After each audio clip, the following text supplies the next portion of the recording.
Waktu saya larang ke luar negeri, ya banyak geremeng-geremeng, banyak grundel juga sih gitu. Mereka bilang Pak Prabowo sih udah sering ke luar negeri. Kami kan kapan, ya kan? Akhirnya saya bilang udah deh, kalau bener-bener kamu mau ke luar negeri, biar saya cari tiketnya lah, tapi jangan dari rakyat. Kasihan rakyat, sampai begitu. Kasihan rakyat. Kondisi bangsa kita memang kan kita harus memberi contoh, gitu. Kan susah Pak ya, susah di saat yang lain nggak peduli. Bener susah, tapi lama-lama ya tergoda gitu. Dan ada juga yang apa ya, mungkin dia salah menafsirkan. Kan saya bilang jangan ke luar negeri pakai uang negara. Kadang-kadang dia ke luar negeri ya dia mau cuti atau apa gitu kan, silahkan. Jadi satu saat saya di airport di Bangkok, saya lihat anak buah saya di situ sama keluarganya. Saya diam-diam jalan di belakangnya, saya bilang, kaget dia. Dia kaget. Saya bilang, enggak Pak, saya ini keluarga dia. Saya nggak tanya dia kali penjelasannya. Enggak Pak, ini saya jalan-jalan aja Pak. Enggak apa-apa. Jadi lucu-lucu, tapi dianggap nggak boleh keluar negeri, betul. Iya. Itu ya gini, ini hanya untuk apa ya? Untuk riset. Kita harus memberi suatu arah baru bahwa wakil rakyat, pemimpin yang dipilih rakyat itu mengabdi kepada rakyat. Ya kan? We are public servants, we must be public servants, kan begitu kan? Bukan ya, tapi memang budaya kita ini condong ke arah feudalisme.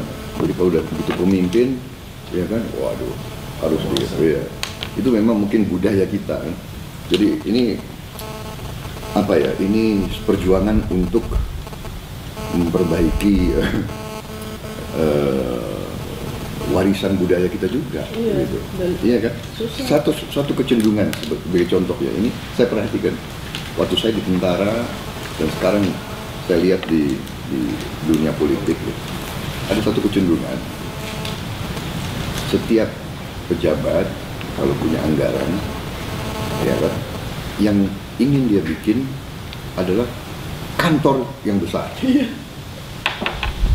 Kantornya harus besar, harus megah.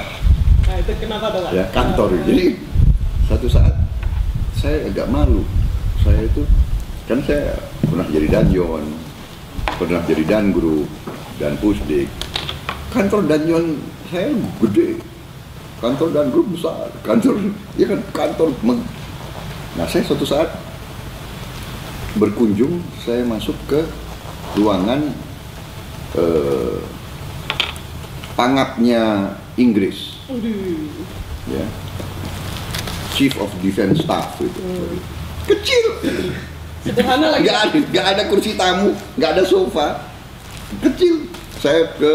Saya ke kantor, diterima di kantor kasatnya Australia. Karena saya dulu kan ya bahasa Inggris saya agak baik ya. Saya sering dibawa oleh rombongan kasat waktu saya masih letkol, dibawa sebagai penterjemah. Penterjemah ya, karena dia nggak bisa bahasa Inggris. Saya jadi penterjemah, jadi kan penterjemah kan masuk lihat ini saya masuk ke Perdana Menteri Singapura, masuk ke kantornya ini, kantor. Saya pernah juga masuk ke kantornya Raja Spanyol. Sebagai penterjemah gitu. Tapi lumayan kan saya lihat-lihat.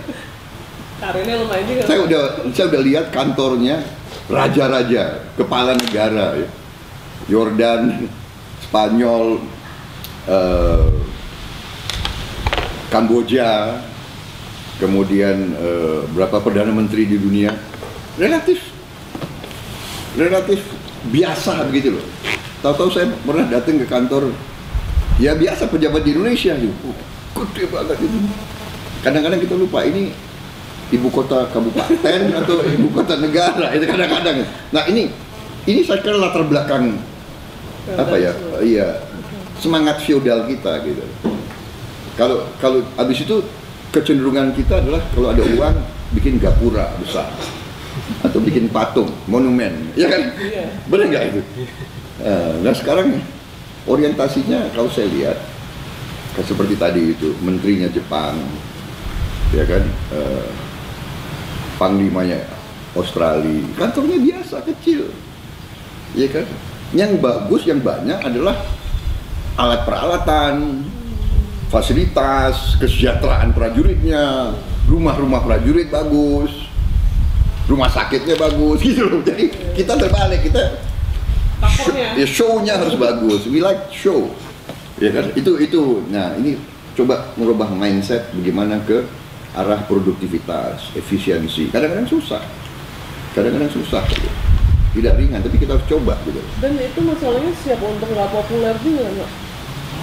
Iya, memang pemimpin harus siap untuk tidak populer, gitu. Kalau kita mau selalu disenangi, ya itu tidak, kadang-kadang ya tidak ada hasil yang benar, gitu. Tapi gimana Pak caranya membalance, atau misalnya itu kan kayak jalan di atas tali kan, di satu sisi harus melakukan hal yang benar walaupun nggak populer, tapi di sudut lain sisi lain harus mendapat dukungan masyarakat juga kan. Sementara masyarakat nilai-nilainya tuh, tapi ya kita tidak boleh putus asa. Kita makanya itu saya anggap ini pendidikan politik. Ya kita harus, dan pada ujungnya ya kita harus berani untuk terjun, berani untuk diskusi, berani untuk tukar menukar gagasan. Saya bicara di depan ratusan profesor, ya saya pakai angka, ya kan, dan saya siap untuk disanggah. Saya siap untuk saya selalu mengatakan, saudara-saudara, ini adalah statistik yang menggambarkan suatu keadaan, fenomena, dan ini adalah analisa saya, ini bacaan saya. Tolong bapak-bapak sebagai para pakar, sebagai orang yang paling pintar di negara kita, tolong Anda tanggapi analisa saya. Apa analisa saya ini bisa dipertanggungjawabkan? Apakah ini suatu karangan atau suatu dramatisasi dari Prabowo Subianto? Ya kan? Saya sudah jalan dengan pandangan-pandangan saya sudah lebih dari 10 tahun. 2003, 2004 saya ikut konvensi Golkar. Saya bicara kemandirian pangan, energi, produktivitas, angka-angka. Saya buka soal impor garam, import. Waktu 2004 belum ada import ikan. Import ikan ini baru 3 tahun perkembangannya. Jadi bukan tambah baik keadaannya, tambah parah. Sekarang ikan saja import, semua orang tidak ada keresahan, terutama di antara elit. Loh, itu sudah 10 tahun saya keliling. Pandangan Bapak sejak di konvensi terus menyuarakan ini terlihat kan dengan elektabilitas Gerindra juga terus meningkat. Artinya iya, tapi kan itu juga bayangkan 10 tahun tidak boleh putus asa, ya kan, diejek. Apa Prabowo ngerti apa ekonomi, ya kan? Ya kan, dari mana, apa dia, ekonomi kerakyatan itu apa, binatang macam apa gitu. Padahal ya ada yang mengatakan nggak ada, saya sudah sekolah di mana-mana, di Harvard nggak ada ekonomi kerakyatan. Iya kan? Benar nggak? Padahal sebetulnya saya sekarang sangat percaya diri. Kenapa? Semua yang saya bicarakan dari 2003-2004 terbukti, ya. Waktu Wall Street crash tahun 2008 Oktober, boom, ya kan? Barat sendiri menyadari bahwa kapitalisme yang tidak terkendali membahayakan kesejahteraan rakyat mereka. Akhirnya Bush malah terpaksa bail out besar-besaran. Bahkan mereka ambil alih perusahaan-perusahaan besar yang gagal. Inggris nasionalisasi bank, ya kan? Gordon Brown, Obama, kalau kita lihat ucapan-ucapan Obama, sebetulnya Obama ya sama dengan programnya Gerindra. Yang terakhir saya sangat terkesan, saya belum baca langsung tapi saya dengar Paus Fransiskus, pemimpin gereja Katolik, membuat satu pernyataan yang kalau kita baca, kita simak persis dengan pendapatnya Gerindra. Ya kan, bahkan kalau tidak salah ada satu kalimat itu dari, coba dicek kembali.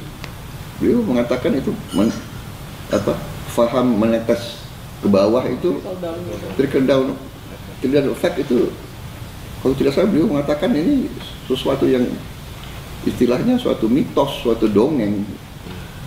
Gitu. Kalau tidak salah dalam konsili Gaudium, kalau tidak salah. Kalau nggak salah itu 2 bulan yang lalu. Kita nggak tahu. Loh gimana sih Kompas ini? Coba dong buka itu kalau. Coba dibuka tuh konsili Gaudium. Waduh. Saya bilang bahwa saya sekarang merasa wow. Dasar ini apa sih? Mereka kan suka nuduh saya, Prabowo ini saya Hugo Chavez akan nasionalisasi. Loh. Saya tidak. Coba kamu lihat sekarang. Gimana Amerika sendiri, embahnya free market, demi keselamatan banyak orang, kadang-kadang you harus intervensi.